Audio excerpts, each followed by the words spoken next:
Bom, pessoal, agora começamos o nosso primeiro painel, só pegar meu telefone, que vai discutir revolução elétrica, os caminhos para uma matriz energética limpa e eficiente. E aqui eu chego com mais um dado importante. O Brasil subiu 2 posições e agora é o 6º maior produtor de energia solar do mundo. É impressionante o crescimento dessa indústria no nosso país. Em 2020, nós não estávamos nem na lista dos 10 maiores produtores de energia solar. Em 2023, éramos o 8º e agora em março passamos para 6º lugar, 6ª posição dos maiores produtores de energia solar do mundo. Em todo o planeta, os investimentos em energia limpa aumentaram quase 50% entre 2019 e 2023, num valor de 1 trilhão e 800 bilhões de dólares anuais, segundo a Agência Internacional de Energia, a autoridade máxima nesse assunto.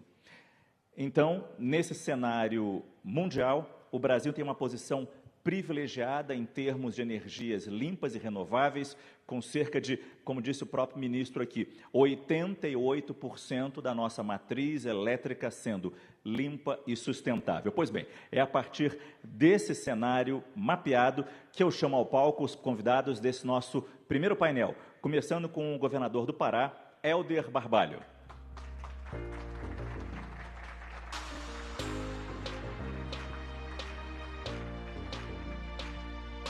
Já chamo também ao palco Ana Toni, secretária nacional de Mudanças do Clima. Governador, muito obrigado. Mais uma vez um prazer. Vai ser aqui.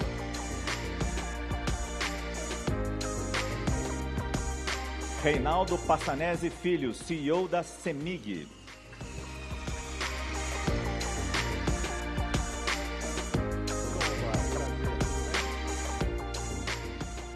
E Marcos Madureira, presidente da Abradi, Associação Brasileira de Distribuidores de Energia Elétrica. Muito obrigado.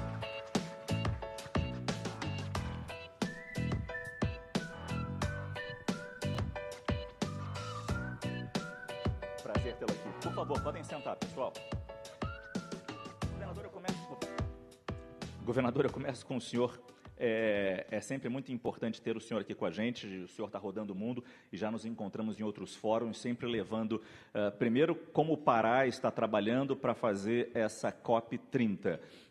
Como Belém vai receber tanta gente, o senhor sempre fala com muita paixão, muito destaque nisso. Mas eu trago aqui uma informação muito importante que vem do governo do Pará. Em dezembro passado, me corrija se eu estiver errado, vocês firmaram um acordo de financiamento de 300 milhões de dólares com o Banco Interamericano de Desenvolvimento para avançar na agenda de descarbonização da economia. Como é que está esse processo? De novo, especialmente lembrando a enorme vitrine que o Pará será no ano que vem para o mundo nessa discussão. Boa noite, governador.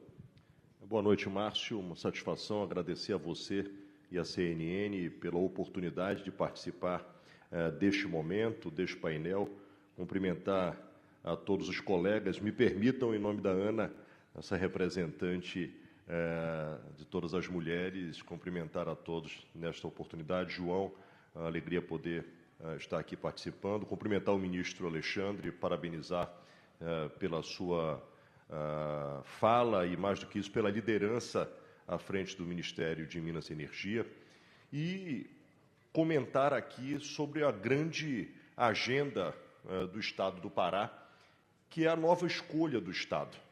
É transição de modelo, Márcio. E a transição de modelo passa, no passado, de um Estado que tinha forte protagonismo e estratégia econômica a partir do uso do solo, que gerando emissões fruto do desmatamento, e 96% de todas as emissões do Estado do Pará são oriundas do uso do solo, para a construção de um novo conceito. E, a partir disto, descarbonizar a nossa estratégia econômica. O primeiro passo de descarbonização, Márcio, é reduzir a emissão, é combater a ilegalidade ambiental e fazer com que o desmatamento possa reduzir e, acima de tudo, apontar para um Estado que zere as suas emissões, que neutralize as suas emissões. E os resultados estão postos e são extremamente positivos. Se nós fizermos uma comparação em números de 2021 para 2022, de 22 para 23, nós já conseguimos reduzir em emissões 245 milhões de toneladas de carbono à atmosfera. Isso significa, Ana, 245 milhões de toneladas a menos emitidos pelo Estado do Pará, significa 3 anos de todas as emissões no sistema rodoviário brasileiro.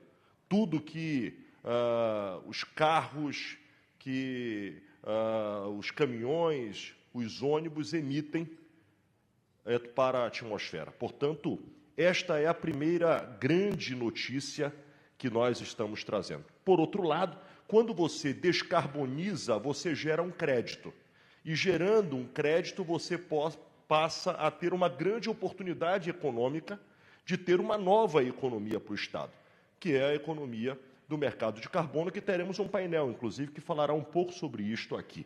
E nós já estamos na segunda etapa. A partir do crédito que nós garantimos, nós já estamos passando para a comercialização.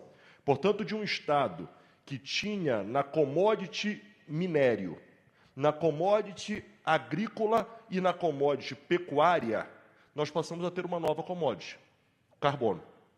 E nós já estamos agora com a capacidade de comercializar 156 milhões de toneladas de carbono que estão certificadas do Estado do Pará de um crédito até 2026. Inclusive, já no segundo semestre, nós faremos a primeira comercialização. São 5 milhões de toneladas que estarão sendo comercializadas a um preço de $15. Nós estamos falando de mais de 300 milhões de reais que estarão entrando como receita para o Estado e que o Estado tem que reverter esses recursos para as comunidades tradicionais, para povos indígenas, povos ribeirinhos, a agricultura familiar. E a parte que couber ao Estado, nós somos obrigados a continuar apontando na redução de emissões dentro da política de descarbonização.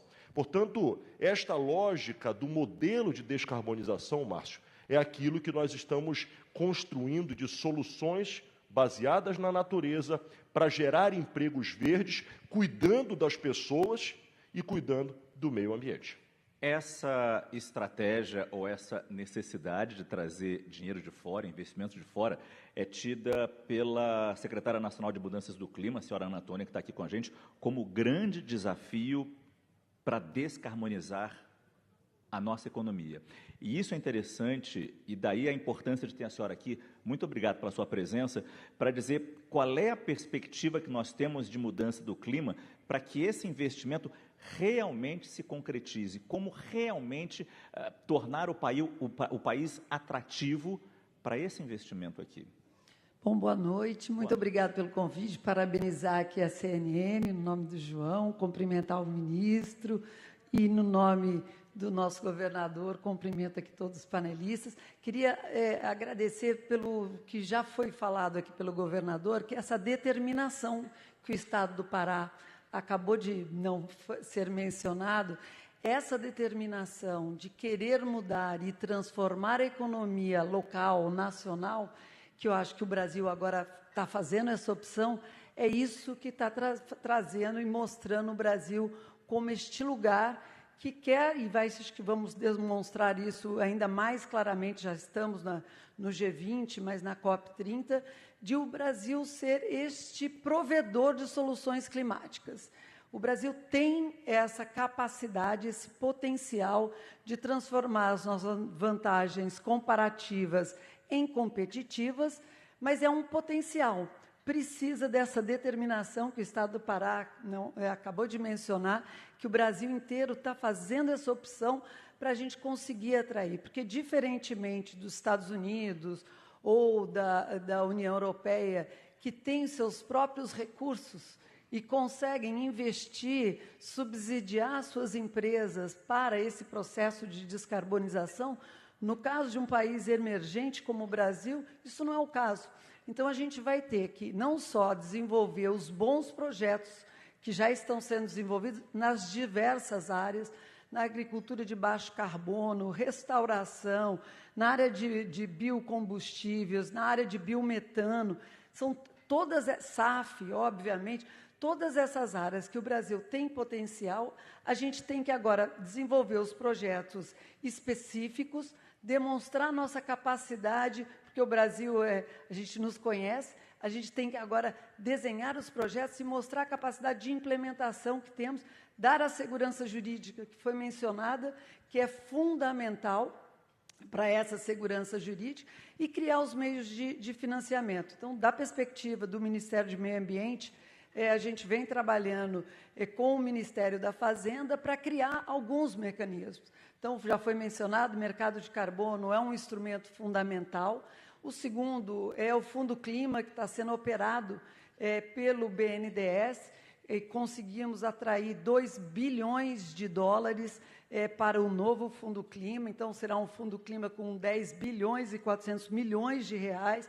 Tem o Fundo Amazônia, agora também tem o Ecoinvest, que é também olhando para o câmbio, fazendo aí um hedge fund cambial. Então, aonde a gente traga esses novos instrumentos, e para isso a gente precisa, com muita urgência, de ter esses projetos e poder colocar esses projetos para fora. Então, eu acho que a gente está, através do Plano Clima, tentando mostrar quais são as áreas que economicamente fazem mais sentido serem descarbonizadas, quais são os setores, trabalhando com os diversos ministérios, e, a partir daí, a gente precisa agora dos projetos concretos para serem financiados. Tão importante quanto os projetos é termos resultados também. E a gente tem um representante da CEMIG aqui, do Estado de Minas Gerais, que nos traz excelentes resultados. A Minas já aparece com destaque, como, por exemplo, matriz elétrica majoritariamente limpa e renovável. Está cumprindo um plano estadual de mudanças climáticas. Minas lidera o ranking de matriz limpa no Brasil. E ainda alcançou a marca de 8 gigawatts de energia solar, geração centralizada e também distribuída. Distribuída é aquela, na casa de cada um, pode ter um painelzinho solar no telhado. Isso faz parte do esforço e entra nessa conta de 8 gigawatts. A CEMIG vem participando de fóruns internacionais, recentemente foi em Nova York. Que experiências vocês trocam? Eu digo, vêm lá e levam para lá, e como a gente pode incrementar ainda mais essa conversa aqui. Boa noite, presidente. Boa noite, Márcio. Primeiro, cumprimentar o ministro, né? Boa noite, ministro. Agradecer aqui o João o convite, cumprimentar o governador, a Ana, meu colega aqui, Marcos Madureira. Acho que você comentou muito bem, e o ministro também comentou, a oportunidade que é para o Brasil a transição energética. Eu tive recentemente em Nova York uma palestra que me chamou a atenção, foi uma palestra sobre as macrotendências globais. Quais são as grandes tendências globais do mundo? E foi muito assim, as macrotendências globais são energia limpa, inteligência artificial e life science. Não sei se life science, na biodiversidade, acho que a gente tem muita coisa. Mas do ponto de vista nosso, matriz limpa, energia limpa e inteligência artificial, o Brasil tem uma oportunidade única. Tem que lembrar que inteligência artificial consome muita energia. Só para ter uma ideia, uma pesquisa entre Google e ChatGPT, a relação é de 1 para 15. Toda vez que a gente faz uma pergunta lá para o ChatGPT, ele fica pensando. E isso mudou a lógica do setor elétrico. O setor elétrico, que era um setor que tinha carga estável, hoje a carga está crescendo. E a gente tem essa oportunidade de ter a matriz mais limpa do planeta, como o ministro comentou, a nossa matriz é 88% limpa do Brasil, temos muito orgulho de dizer que a CEMIG é 100% renovável, então o cliente da CEMIG, obviamente, quando ele consome energia, é 100% renovável, e a gente tem como missão, um pouco dentro do que o ministro colocou, todo este investimento de transmissão precisa ser complementado com investimento em distribuição. Então, hoje, a CEMIG realiza o maior programa de investimentos da história do grupo. Nós arrumamos a casa e hoje estamos realizando um programa de investimentos, são 50 bilhões de reais. Nós investimos 13,5 bilhões de reais de 2009 a 2023 e estamos investindo mais 36 bilhões e meio nos próximos 4 anos. Então, no global, a gente está falando de 50 bilhões de reais. 75% disso, ministro, é rede. É rede para a gente poder fazer o que você comentou, Márcio. A gente dá boas-vindas a toda a geração renovável. Né? Como você comentou, Minas hoje tem 8 gigawatts de capacidade instalada de solar. Era praticamente zero. Isso representa 28% da capacidade de solar do Brasil. Minas é mais ou menos 9, 10% do PIB. Na nossa rede, nós temos quase 30% da capacidade de geração solar. É a rede da CEMIG que conectou isso, junto com as linhas de transmissão. Né? Em geração distribuída, é 22%. Essa, claramente, é na rede de distribuição. E o que a gente quer é dar bem-vindo a essa oferta, e aí, completando, dar bem-vindo e atrair investimentos. Atrair, por exemplo, um data center, né? Atrair o agronegócio. Então, para isso tudo, a gente precisa de rede confiável. Rede confiável que o Ministério avança em todos os programas de transmissão e rede confiável nas distribuidoras, através, no nosso caso, do maior programa de investimentos da história da CEMIG em distribuição hoje. Marcos Madureira, presidente da Associação Brasileira de Distribuidores de Energia Elétrica. A gente sabe que muitas vezes essa energia limpa, tão desejada, tão importante, ela nem sempre é mais barata. Pergunto então, como o senhor enxerga essa transição energética sendo feita de forma socialmente justa e, claro, sustentável? Boa noite. Boa noite, Márcio. Acho que sobrou para mim, né, fazer algum contraponto. A coisa maravilhosa que nós temos visto de ampliar... É ótimo ter o contraponto, é excelente, faz a gente pensar. A gente tem um momento excepcional no país, a questão é reconhecido, essa liderança que o país tem em ter uma matriz das mais limpas do mundo. Eu tenho muito orgulho em dizer que as distribuidoras, que hoje têm quase 4 milhões de quilômetros de rede pelo Brasil inteiro, servem a 99,98% da população brasileira. É o serviço com a maior capilaridade que leva essa energia renovável a toda a população. A toda a população. Toda a população que está conectada na rede tem a mesma energia com essa qualidade e essa matriz mais limpa. Mas, Márcio, apenas 0,2% dos brasileiros não têm energia elétrica em casa. Tem, até que tem, mas está principalmente no Amazonas, naquelas regiões mais que ainda não estão atendidas, e é um desafio aí que a gente vai falar na próxima questão aí, que é a questão relacionada a ampliar essa eletrificação. Mas isso tem um custo, Márcio. Infelizmente, nós temos um país que tem uma condição socioeconômica muito diversa. A gente sabe disso, né? E, infelizmente, o volume de subsídios que tem sido dado para se implantar essas tecnologias de energia renovável é muito caro para o brasileiro. Hoje, para ter uma ideia, o volume, nos itens que compõem os subsídios que estão na tarifa, os dois itens que lideram os subsídios são hoje desconto que é dado para o uso de energia renovável, chamadas as energias incentivadas a usar a rede, que pagam a metade, principalmente metade do custo da rede, e a geração distribuída, que não paga nada pelo uso da rede. Esses dois itens juntos lideram um ranking que, infelizmente, traz a quantidade de subsídio que hoje está na tarifa de energia elétrica, é mais de 40 bilhões por ano. E esses dois itens são os dois principais que compõem ali dentro. Então, é momento de reflexão, nós temos que alterar isso, nós não podemos continuar fazendo com que a sociedade pague um custo tão elevado. O custo é alto e está inviabilizando alguns segmentos. Antigamente, a gente dizia assim, energia elétrica aumenta o preço, em elástico, não é mais assim. Eu vou dar um outro dado. Por exemplo, nós tivemos no ano passado o maior aumento no furto de energia elétrica no Brasil. Nós chegamos a quase 17% de roubo, considerando o mercado, em relação ao que é o mercado de baixa tensão no Brasil, que é o mercado de varejo. Uma das questões é o alto preço que a energia elétrica está crescendo. Nós temos visto, e o senhor ministro tem falado muito sobre isso, da necessidade de nós repensarmos a maneira com que isso possa ser realizado. E eu diria que o primeiro momento é começar a não criar mais coisa. Nós não podemos continuar a implantar uma nova tecnologia, qualquer que seja bem-vinda, jogando a conta para o consumidor brasileiro. Quando você discute, por exemplo, um projeto e cria uma despesa, você tem que gerar qual é a receita que existe. Infelizmente, o que a gente tem visto no país, se cria uma despesa e ela vai para a tarifa do consumidor elétrico brasileiro. Isso não pode continuar. Nós temos que ter uma atenção para que, de fato, a gente tenha o que nós chamamos de ter ambientalmente sustentável, mas socialmente sustentável. A conta está ficando muito cara para o brasileiro, e principalmente para o brasileiro de menor renda.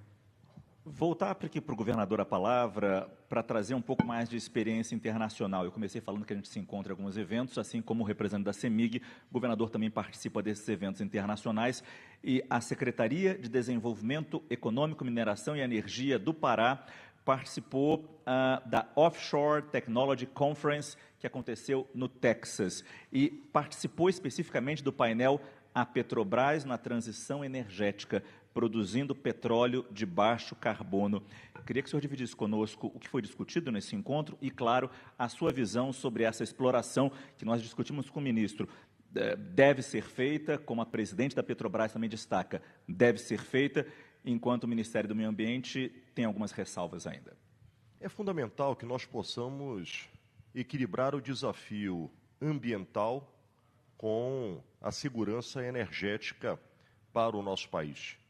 Segurança energética é oferta de energia, mas com justiça social que possa, como disse o Marcos, garantir com que a energia possa ser acessível à sociedade.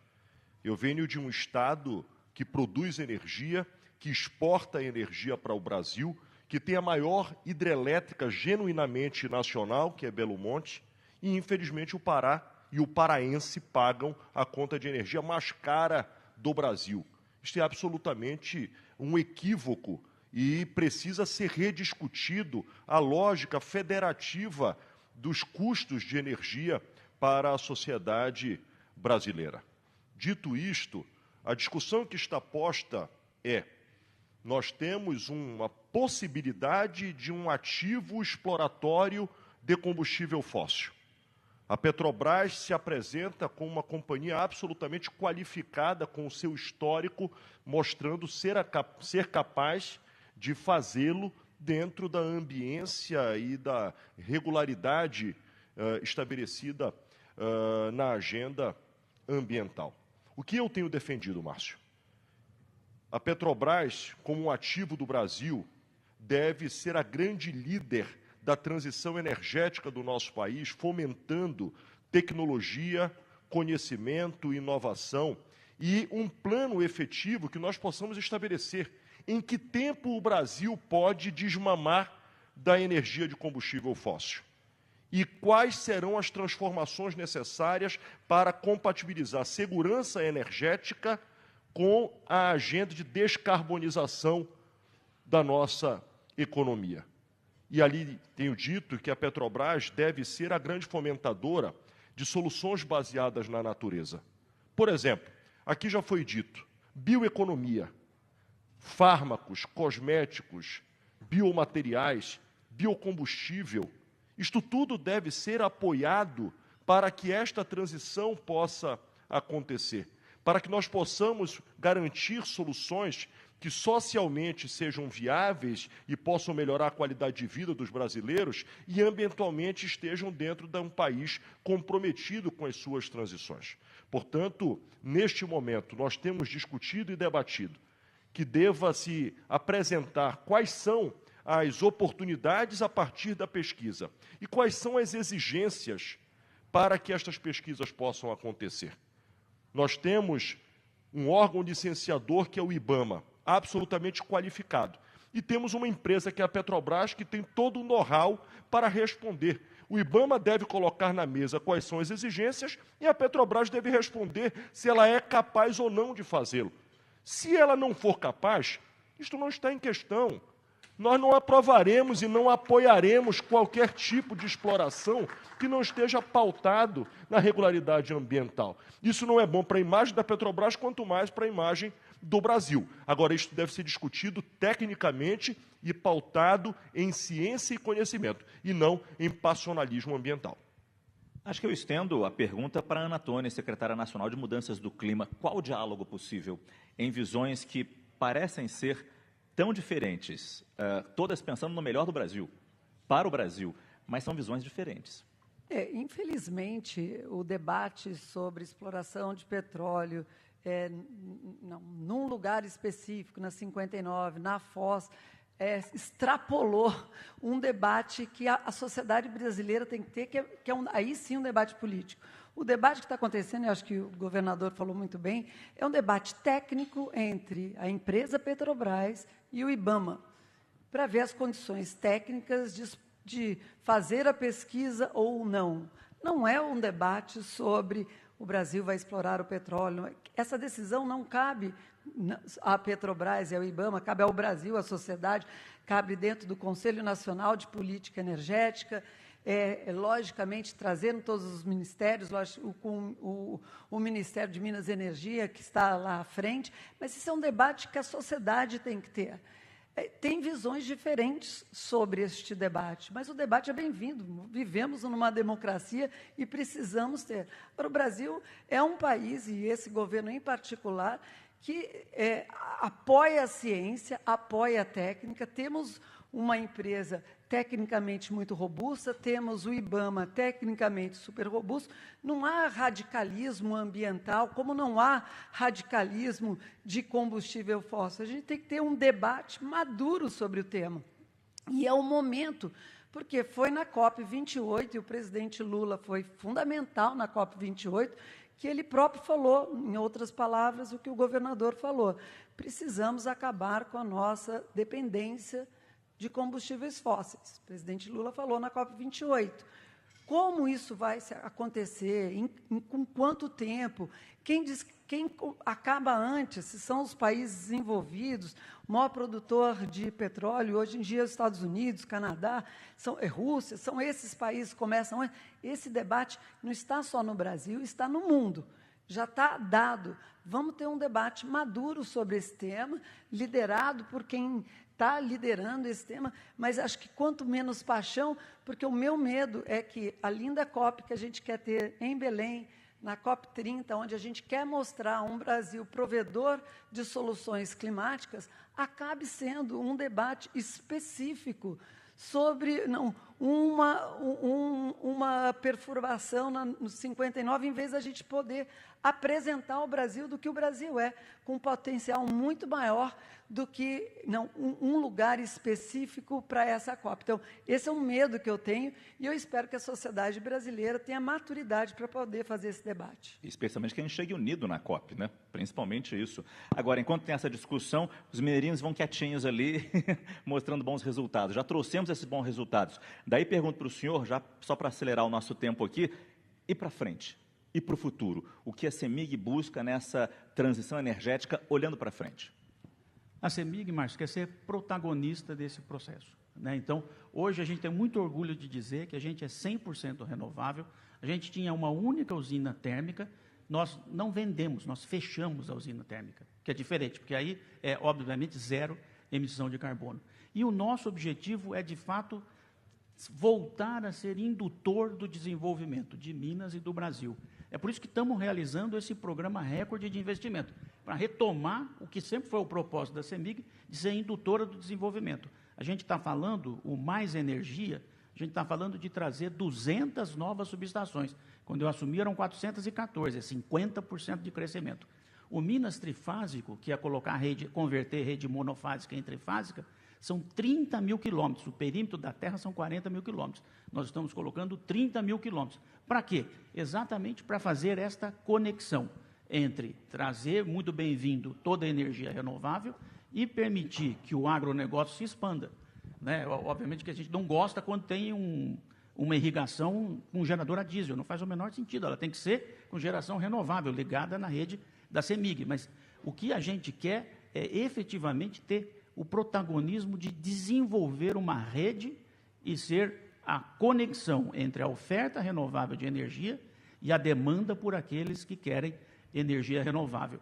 E também a gente entende que aqui nós temos um desafio da intermitência, né? Então, assim, uma coisa era a época da hidrelétrica, em que você tinha, obviamente, um fluxo unidirecional de energia. Hoje você tem intermitência e você vai ter que investir em tecnologias que garantam essa intermitência. Vai ter que investir em bateria, vai ter que... Aí nós temos um desafio regulatório, mas, ao mesmo tempo, nós temos um desafio do ponto de vista tecnológico. O nosso programa, todo o nosso programa de inovação é exatamente para buscar maior resiliência e confiabilidade à rede. para que a gente tenha geração renovável, isso vai ser por terceiro, e para que a gente tenha atração de investimento de quem precisa de demanda de energia limpa.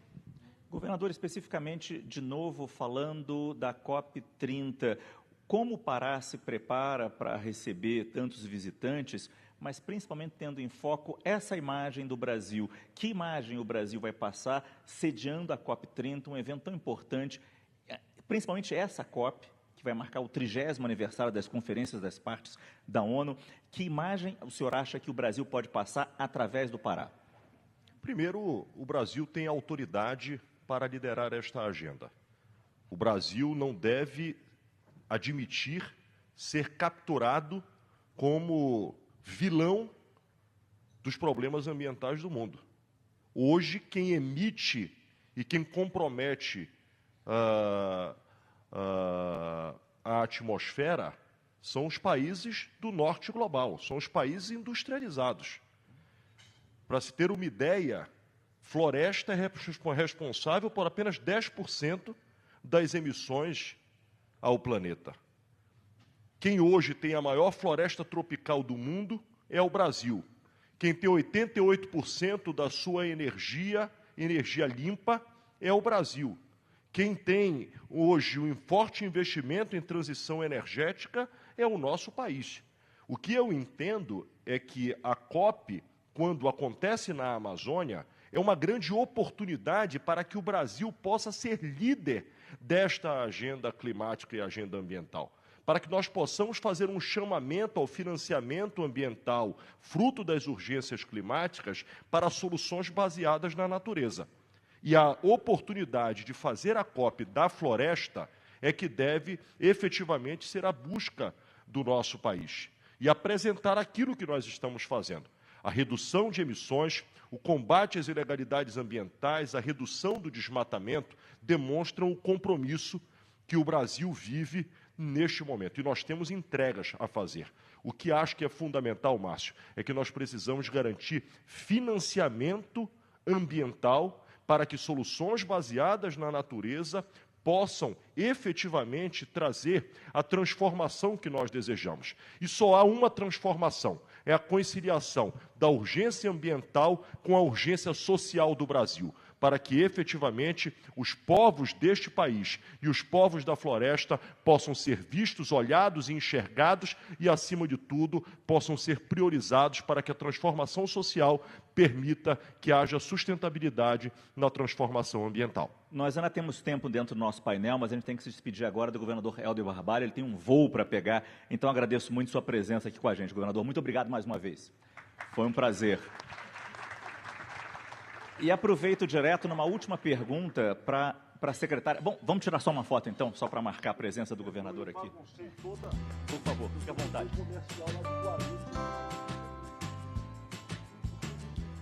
Deixa eu aproveitar, então, só rapidamente, então, para a secretária Ana Toni. Quanto tempo a gente pode esperar ainda, secretária, para definir se teremos ou não essa exploração na margem equatorial? Assim, como eu disse, eu acho que isso tem que ter um amadurecimento na sociedade brasileira, porque isso não é uma decisão de um ministério, isso de um só governo, isso tem que ter esse amadurecimento. Mas eu acho que as imagens que a gente viu, a calamidade no Rio Grande do Sul, mostra que o tema de clima absolutamente uma emergência, e eu acho que deixou muito claro que o Brasil é um país extremamente vulnerável à mudança do clima. A gente fala muito das oportunidades, e elas existem, e a gente vai querer transformá-la em reais, mas a gente esquece o quão vulnerável o Brasil é. Foi falado, nós dependemos de hidrelétrica para a nossa matriz. Né? A hidrelétrica precisa de um padrão de chuvas regulares. As nossas duas safras, a safra e a safrinha, dependem também de um padrão de chuva regular. Com o que está acontecendo, as nossas cidades claramente não estão preparadas para os eventos extremos. Então, quanto tempo precisamos para tomar as decisões que temos que tomar? eu diria que não a gente só, Brasil, o mundo está atrasado, porque se não tivéssemos atrasados, a gente não estaria vivendo os eventos extremos que estamos vivendo hoje, que contratamos há mais de 40, 50 anos. Então, que mundo queremos agora já ter no presente e nos próximos anos? Agradecendo a Ana Antônia, eu agradeço também aos nossos participantes nesse nosso primeiro painel desse CNN Talks, Transição e Transformação Energética no Brasil. Muito obrigado e até a próxima, pessoal. E a gente vai direto começar o nosso segundo painel. Muito obrigado a todos. Foi um prazer mesmo. Até logo, gente.